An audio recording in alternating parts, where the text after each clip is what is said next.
The New York Times has published a damning article regarding Donald Trump's tax return from 1995. Now, although they only had a portion of his tax return, and although it's missing a lot of information, the information that we do have does give us a sense of just how much he lost in his failed businesses and how much those losses have helped him evade taxes legally moving forward after 1995. Now, I say evade taxes, but essentially because of his insane losses, he was able to essentially get away without paying taxes for up to 18 years after 1995. So let's get into those details. Now, Donald J. Trump declared a whopping $916 million loss on his 1995 income tax returns, a tax deduction so substantial it could have allowed him to legally avoid paying any federal income taxes for up to 18 years. A $916 million loss in 1995 would have been large enough to wipe out more than $50 million a year in taxable income over 18 years, to be more specific. Now, a lot of people like to talk about Donald Trump being a winner because he's able to use this rigged system in his favor and basically do away with income taxes moving forward. However, he failed. He failed so miserably that he lost $916 million. Now, here's some more information on that. Under IRS rules in 1995, net operating losses could be used to wipe out taxable income earned in the 3 years before and the 15 years after the loss. So his supporters are like, yeah, man, he's like really smart. He's a genius because he used the fact that he really failed badly to avoid paying taxes.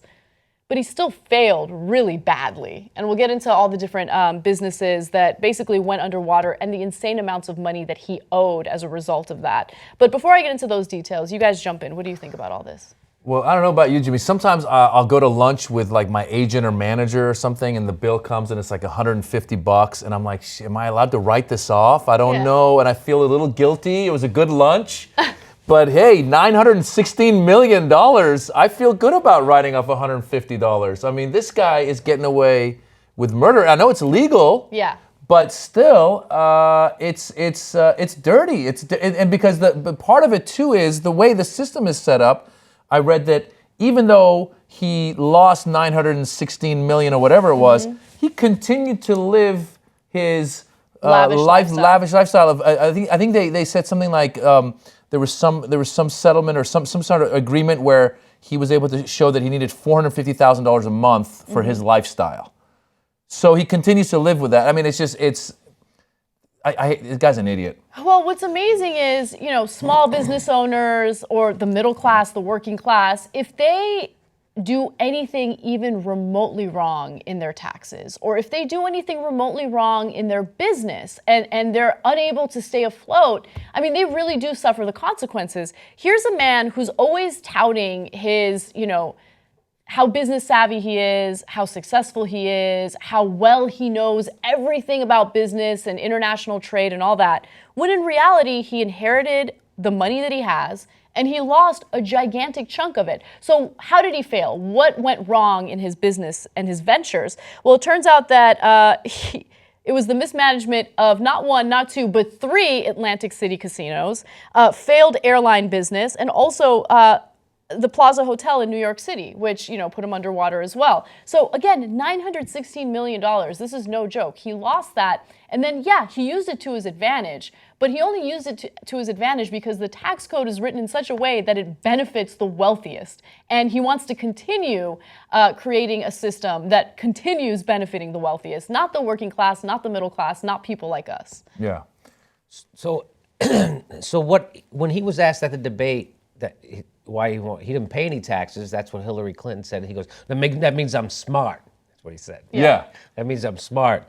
You know who else doesn't pay any taxes because they lost a lot of money? I guess he's about as smart as MC Hammer. Yeah. Because didn't that happen to him too? He's got that MC Hammer brain working overtime, that Donnie Tiny Hands Trump. Wesley Snipes. He's got that Wesley Snipes, that touch. Yeah. Right, that I lose so much that I won't ever have to pay taxes. Yeah. He almost lost $1 billion on casinos, which I don't know if you guys know, the games are rigged. I know. Yeah. The casino is rigged against the patrons, right? It's like our economy is against working people right now. So the House always wins. They say the House always wins. The House always wins unless Donald Trump is the head of it, right? It would be like if Goldman Sachs wasn't making money right now in this economy. That's how bad it is. That's how bad Donald Trump is as a casino owner. I mean, how could they not make money? They get money for free, the banks, they get money for free from the government. They get to charge us 28, 35% on our credit cards. This is an unsustainable system, but this is what we're living with. So just like that, Donald Trump loses $1 billion on a rigged game in his favor, by the way. So, I would love to see how bad this guy does as president. Yeah, I mean, he would do horribly, but while he's doing horribly, so many people would suffer as a result of that. And I mean, this guy is a joke, and he keeps talking about how successful he is, when in reality, he's not successful. Let me give you some more information on that. So while Mr. Trump reported $7.4 million in interest income in 1995, okay, he made only $6,108 in wages, salaries, and tips. They also suggest Mr. Trump took full advantage of generous tax loopholes specifically available to commercial real estate developers to claim a $15.8 million loss in 1995 on his real estate holdings and partnerships. Now, again, where does the majority of his wealth come from? It comes from the fact that he inherited the money from his father, and then he just gets interest from that money. That's where the majority of his income comes from, right? His businesses are not successful. He's gone bankrupt so many times, and I don't know what more we can give in terms of evidence and information to his supporters to make it clear that he is not what he says he is. Well, his supporters, it was funny because in the debate, Hillary was like, what's hidden in your taxes? Is it that you didn't make as much money as you say you did?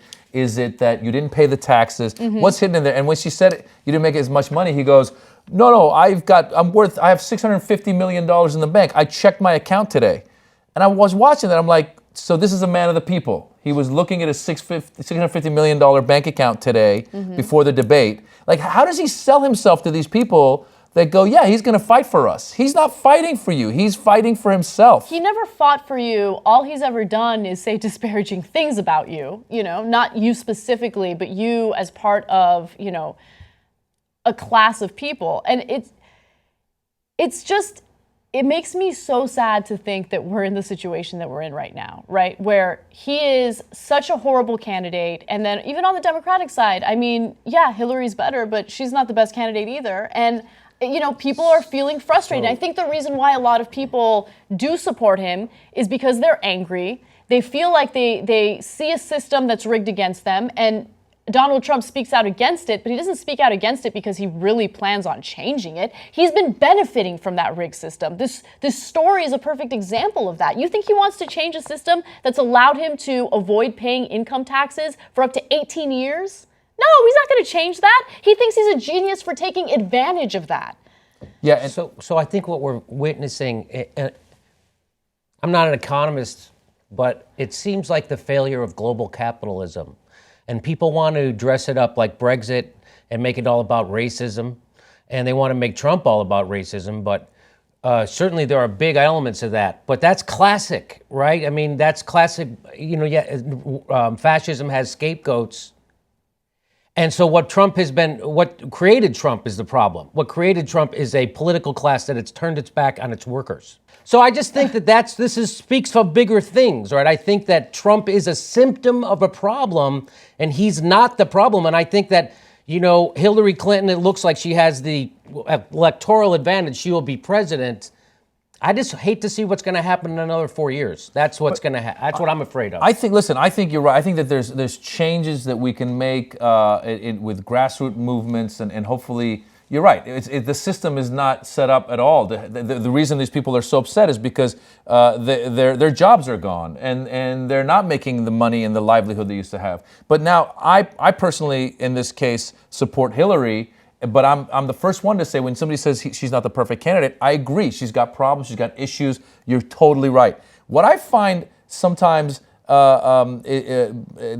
things just unbelievable are when you see Trump supporters, when you bring them this fact that, okay, well, so he lost all this money, which means he wasn't a great businessman, and he didn't pay any taxes. What do you think? And they turn it quickly going like, well, that makes him smart. He didn't pay taxes. I know, it's all about framing, right? And so you can frame anyone's failure as some amazing success. And in this case, he failed. Can you imagine for a second if the tables were turned and Hillary Clinton was the one who lost $916 million in businesses, the kinds of attacks that she would face, by the way, justified attacks that she would face, and she would not be able to recover from it. Now, whether or not Donald Trump recovers from this, I don't know, because it seems like he's untouchable and we can come out with the worst, most hideous stories about him, and he'll still have, a very, very close election to Hillary.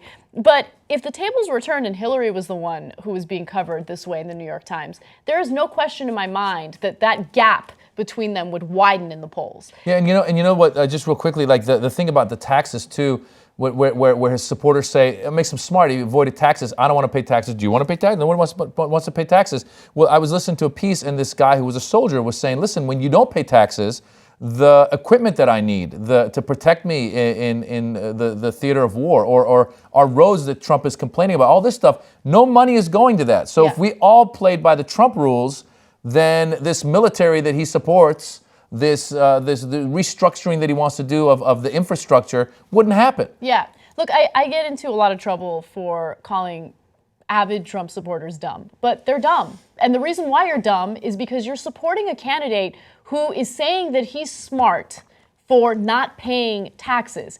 You pay more taxes than he does, which essentially means that he thinks you're an idiot for having to pay taxes. You weren't smart enough to, take advantage of loopholes. You weren't smart. By the way, there are no loopholes for the middle class and the working class, right? No. But you had to pay taxes. You're not as smart as he is. You're not a genius like Donald Trump. He is an unpatriotic piece of crap. And the reason why I say that is because if you're in this country taking advantage of all of these opportunities that will make you wealthy, that will make you a success, and you refuse to pay that money back or give opportunities to people after you, well, then you're unpatriotic. You're the definition of that. And by the way, the tax returns also indicate that he refused to give charitable donations to Vietnam vets.